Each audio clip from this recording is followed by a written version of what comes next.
చేశారట అని మీరు అంటారు కదా, స్టూపిడ్ ఫెలోస్ అని. అంటే నన్ను అలాగా ఏదో ప్రశ్నలు వేసిన వాళ్ళని స్టూపిడ్స్ అంటున్నా.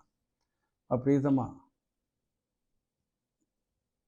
పొద్దుటి పార్టీ అధ్యక్షుని కాదు, నేను 9 ఎప్పుడు పంపేసా అతనికి. సో వాళ్ళకి చెప్తున్నా, అప్పుడు ఆ కారు కోతలు కూసిన వాళ్ళకి చెప్తున్నా, ఎందుకంటే మీరు ఇలాగా చాలా ఎక్స్ట్రాలు మాట్లాడేశారు కాబట్టి ఇదని. ఇవాళ కూడా ఇంకెవడో ఆ పిల్ల సజ్జల ఛానల్లో, ఒక ఛానల్లో వైఎస్ జగన్ దెబ్బకు భయపడ్డారు రఘురామకృష్ణరాజు. అబ్బా, అంత వీరుడు నాయన, నీ దెబ్బకు భయపడిపోవటానికి ఎన్నాళ్ళు ఇస్తాం ఛాన్స్? 4 ఏళ్ళు ఇచ్చాం ఛాన్స్. ఎంత మగాడు ప్రూవ్ చేసుకోమ్మా జగన్మోహన్ రెడ్డి అని. ఆ పోలీసు వాళ్ళని దిక్కుమాలిన కొడుకులను పంపించి దొంగచాటుగా అరెస్ట్ చేసి చీకటి దెబ్బలు కొట్టించి ఇటువంటి తింగరేషాలే తప్ప ప్రత్యక్షంగా నువ్వు ఎదుర్కోగలిగేది లేదు, నువ్వు పీకగలిగేది లేదు. ఎందుకు ఈ మేకపోతు గాంభీర్యం? అనవసరం. మీ ఎలక్షన్లు మీరు చూసుకోండి, మా ఎలక్షన్లు మేము చూసుకుంటాం. చెత్త కామెంట్లు చేయకుండా సంయమనం పాటిస్తే నేను కూడా చెత్త మాట్లాడను. మీరు చెత్త మాట్లాడిన ఎడల నేను అతి భయంకరమైన చెత్త మాట్లాడేదను. కానీ నాకు చెత్త మాట్లాడుట ఇష్టము లేదు. అందువలన మీ మూక అందరికీ చెత్త మాట్లాడకము అని ఇందు మూలముగా తెలియజేయటమైనది. ఒకప్పుడు నా పార్టీ సహచరులైన యువజన శ్రామిక రైతు కాంగ్రెస్ వారందరికీ మనం సెపరేట్ అయ్యాం. సో అంచేత టంగ్ అదుపులో పెట్టుకుంటే మంచిది. అదుపులో పెట్టుకోకపోతే చూసేసుకుందాం అంతే. నా నోరు మంచిది కాదు రే, చెత్త నోరు. గోదావరిలో మామూలుగా ఉండదు మా నోరు. ఇప్పేవంటే చెవులు సిల్లెడిపోవాలా, రక్తాలు వచ్చేయాలా, అలా తిట్టేస్తాం. అంచేత నేను గౌరవం వహించదను, నేను గౌరవం ఇచ్చేదను, మీరు కూడా గౌరవింపు. ఓకే. సో ఇది నా రాజీనామా కథ. నేను 28వ తారీఖు తెలుగుదేశం జనసేన ఆధ్వర్యంలో జరగబోయే ఆ మహాసభలో పాల్గొంటున్నా. ఇందాక చంద్రబాబు నాయుడు గారు మాట్లాడినప్పుడు జనసేన సమావేశంలో త్వరలో భారతీయ జనతా పార్టీ కూడా రావచ్చు, ఆ తర్వాత ఎంపీ సీట్లు మిగిలినవన్నీ కూడా తేల్చి ఒకేసారి ప్రకటన చేస్తామని చెప్పడం జరిగింది. సో అంచేత ఈ లోపే ప్రకటన వస్తే కూటమి తరపున ఒక పార్టీ అభ్యర్థిగా ప్రకటన రాని ఎడల నేనుగా భవిష్యత్ కూటమి అభ్యర్థిగా అక్కడ ఉంటా.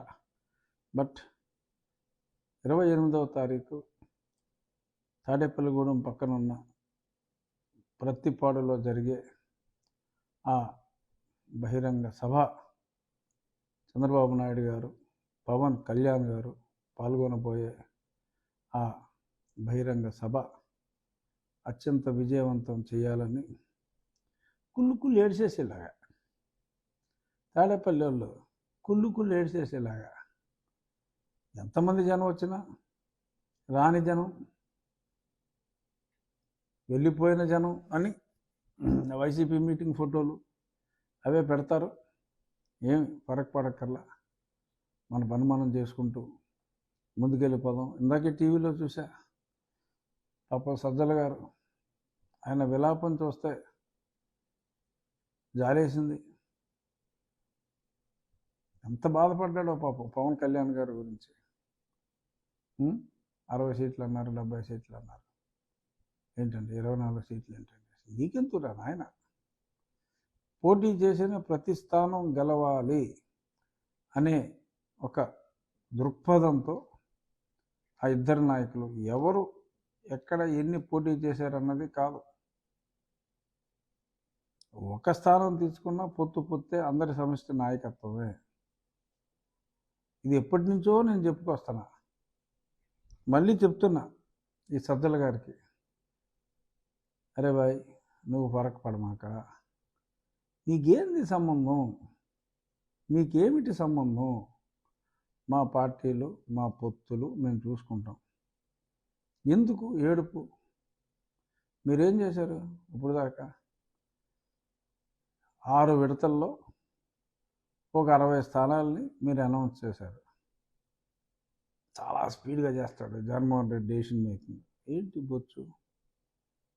మరి ఇవాళ చంద్రబాబు నాయుడు గారు పవన్ కళ్యాణ్ గారు కూర్చుని పావుగంటలో 94 స్థానాలు తెలుగుదేశం, 5 స్థానాలు జనసేన, అంటే 99 స్థానాలు చిటికెలో అనౌన్స్ చేశారు. రేపు భారతీయ జనతా పార్టీ కూడా అయిపోయింది. పొత్తులోకి వచ్చిన తర్వాత మిగిలిన 76 స్థానాలు, అలాగే 25 పార్లమెంట్ స్థానాలు at a time single shot వచ్చేస్తాయి. మీరు 30 విడతలు వేస్తారా? మళ్ళీ మార్పు విడతలు ఉంటాయా? మీరు చూసుకోండి, మీ పని మీరు చూసుకోండి. 1, 2, 3 ఇవి విడిగా ఉంటే అంతే, ఒకటిగా కలిపి చూడు అది 123 అని నిండు హృదయాల సినిమాలో ఒక మంచి పాట. ఆ పాటని గుర్తు చేసుకుందాం. ఇక మొన్నటి వరకు సాక్షిలో ఈరోజు కూడా అక్కడ వారు ఆందోళనలో ఉన్నారు, ఇక్కడ వీరు ఆందోళనలో ఉన్నారు అని ఎలాగైనా సరే రెచ్చగొట్టి 2-3 చిల్లర ఛానల్ని పేర్లు చెప్తూ ఏడుస్తారు. ఎందుకంటే ఆ ఛానల్ యాజమాన్యం కూడా నాకు బాగా తెలుసు. ఆ చిల్లర ఛానల్స్ని రెచ్చగొట్టి వాళ్ళకి జనసేన పక్షపాత ఛానల్స్ అని ఒక ముద్ర వేసి ఆ ఛానల్స్లో తింగర మాటలన్నీ మాట్లాడించి ఎలాగైనా కూటమికి విఘాతం కలిగించాలి అని చాలా చాలా నీచంగా మాట్లాడి